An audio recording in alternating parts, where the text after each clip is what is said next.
বুঝলাম না, আমি 1 ঘন্টা লেট করে আইছি ঠিক আছে, কিন্তু লাঞ্চের টাইমে তো আমি খাওয়ার টাইম এটা তো আমি কাজ করছি।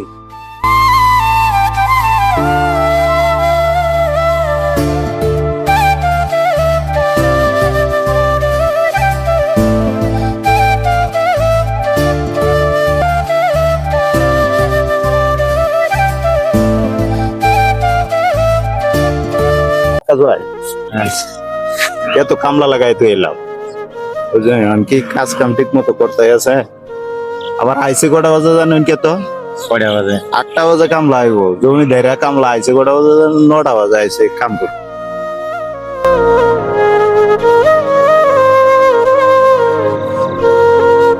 ভাই কাজ কাম তো শেষ, কাজ কাম শেষ করে দিকে দেখি আবেন কামটা কিরকম হয়েছে।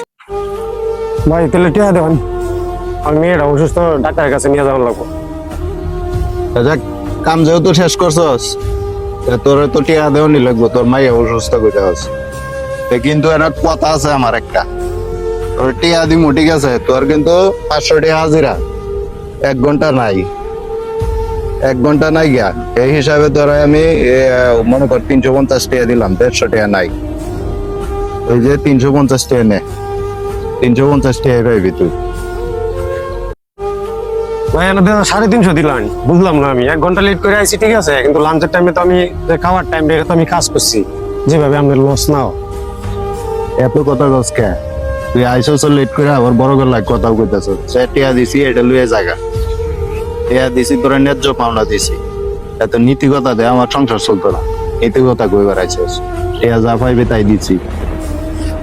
আজকে 1 ঘন্টা লেট হয়েছে দিকে ভাই আমি 150 টাকা কম দিচ্ছি, কিন্তু কাজটা আমি ঠিকভাবেই করছিলাম। কিন্তু এটা ভাই মনে রাখুন যে যখন দান আইনে খাই ভাই, তখন ঠিকই এটার কথাটা মনে করেন যে যে কত কষ্ট করে কাজ করে গরিব, এটার হিসাবটা একদিন দিতেই হবে ভাই।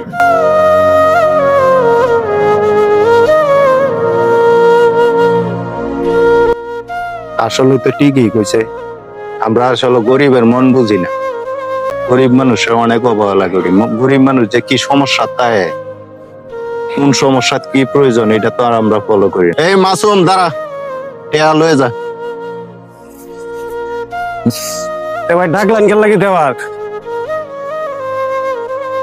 মাসুম তুই আমার আসলে চোখ খুললে দিছস বুঝছস। আসলে আমরা যারা প্রতাপশালী আছি, কামলার কাজ করায়, আসলে আমরা এটা বুঝি না, আসলে তাদের মনের যে কি একটা কষ্ট এটা আমরা আসলে বুঝি না। তোরে আমি এই 150 টাকা দিলাম, এই হয়েছে তোর 500 টাকা মজুরি, বুঝিস? 500 টাকা মজুরি আরো 50 টাকা দিলাম তোরা, আমি বকশিস মনে কিছু নিস না ভাই। মানুষের পাশে দাঁড়ানো আমরা দরকার, এটা আসলে আমরা বুঝি না। কাজটা ভাই আমি নিজের মনে করেই করছি, এই জন্য আমি এতটি কথা কইছি।